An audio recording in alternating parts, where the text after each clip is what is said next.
Worth a Hug, written by John Gorman. Marjorie held the cello close to her body. She hadn't played yet that Sunday morning. Outside her first floor window, it was bleak. The clouds were dark, heavy with rain. A beam of lamplight from the table nearest her reflected off of her. She grinned from ear to ear, unable to think of anything but last night's fortune, which prevented her from eating beyond a spoonful of rice now cold on her plate. The cookie crumbs were still on the kitchen table, along with 2 plates.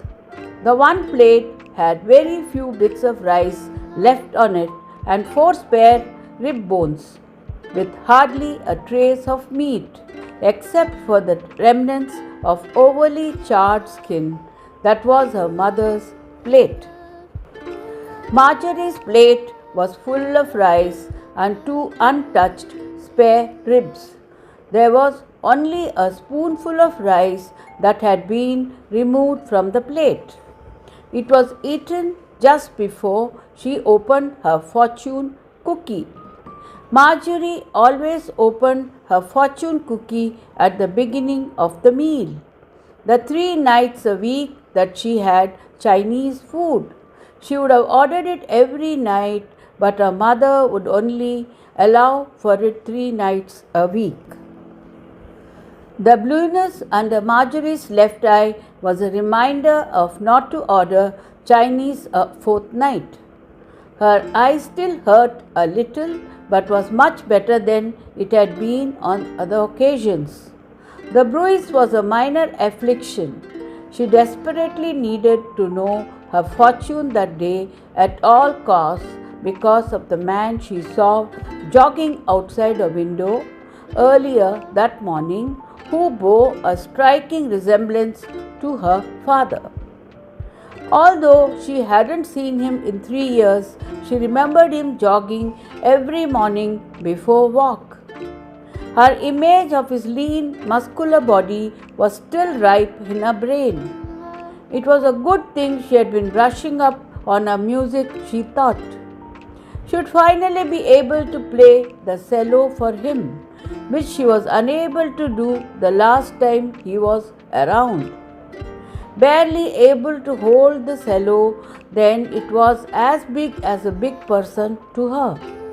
At 5.5, every person was a big person to her. Now she was 8.5 and could wrap up her arms around the cello. Marjorie could have prevented her black eye had she gone to David's kitchen when her mother was passed out early last night. David always was generous to her, giving her 2 fortune cookies a visit, 1 for each of her dimples. He thought she was adorable. Last night she was afraid to leave the apartment, not wanting to get smacked for leaving when she wasn't supposed to. Instead, she ordered Chinese on the phone, thinking her mother was passed out in her bedroom. Her mother shocked her when the delivery guy came to the door. Letting her first unclench, she read the tiny piece of paper in her hand. Your big wish will come true. The tiny piece of paper from the fortune cookie was crumpled from being held tightly since the start of her dinner last night.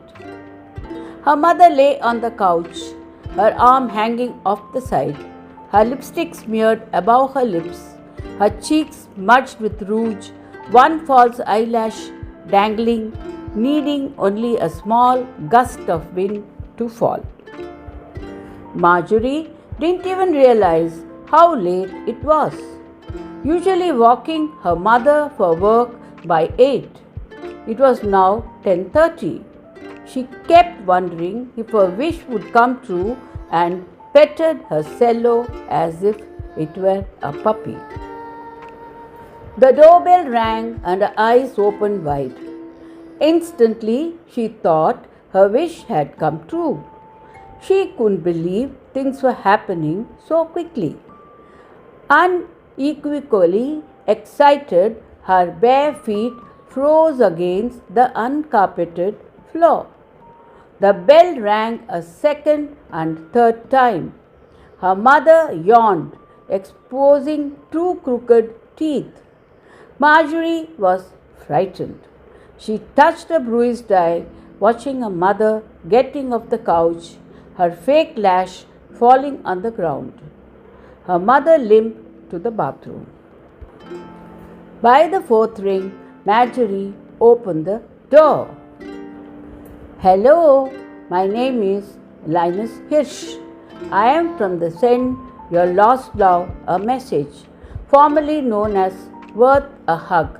But now, since the two are working independently as well as jointly, we have been putting together all kinds of fabulous packages for you and your beloved ones, and I just wanted to tell you about the wonderful things that we have to offer for a limited time only.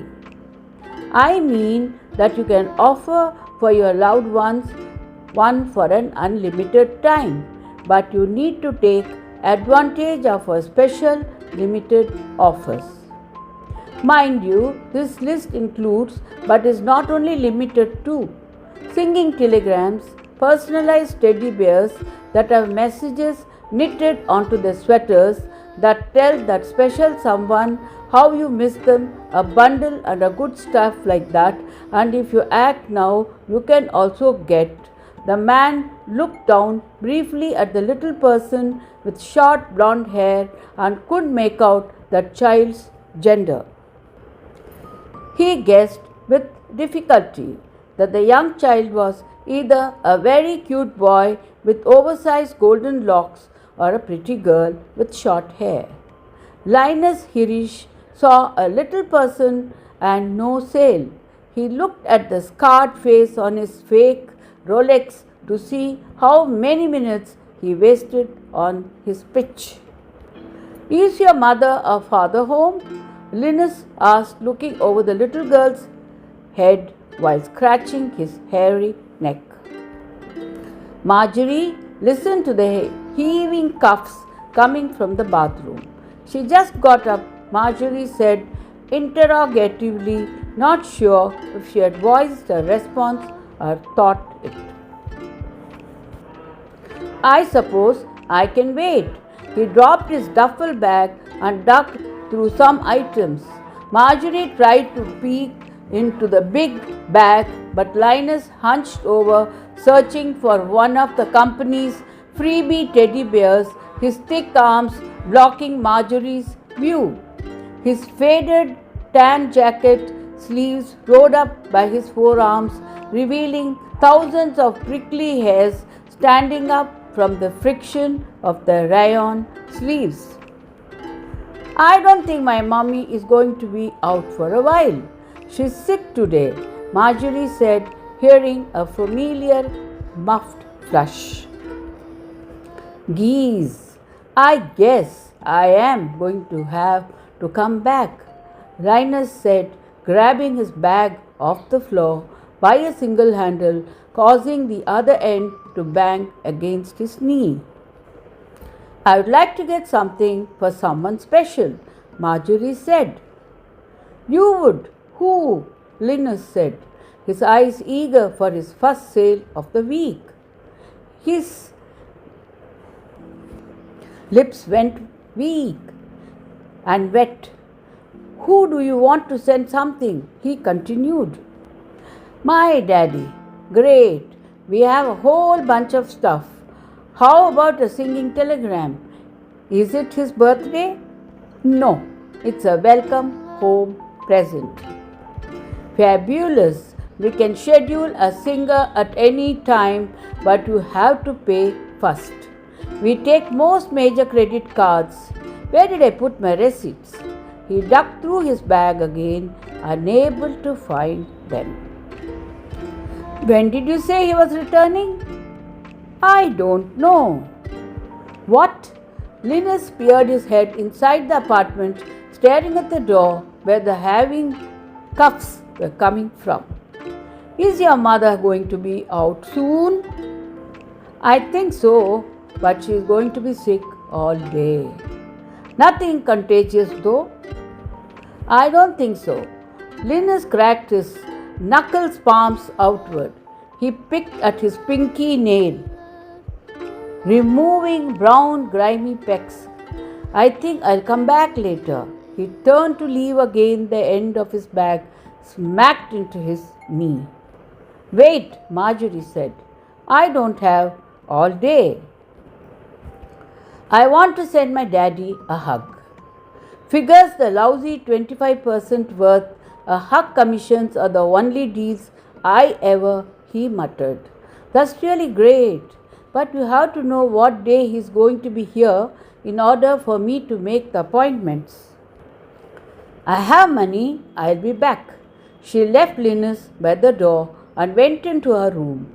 Entering a walk-in closet, she was greeted by the pungent mix of dirty clothes and mildew. Rummaging through some parts of pants and shirts, she forgot where she hid the money since she quite often found places to hide it. Finally, as she searched her dirty clothes, a torn sock rolled in a ball tumbled from the top shelf. Inside it was a buried treasure. She scooped it off the floor and pulled out $37, 17 of which were singles that were stuffed inside the torn sock.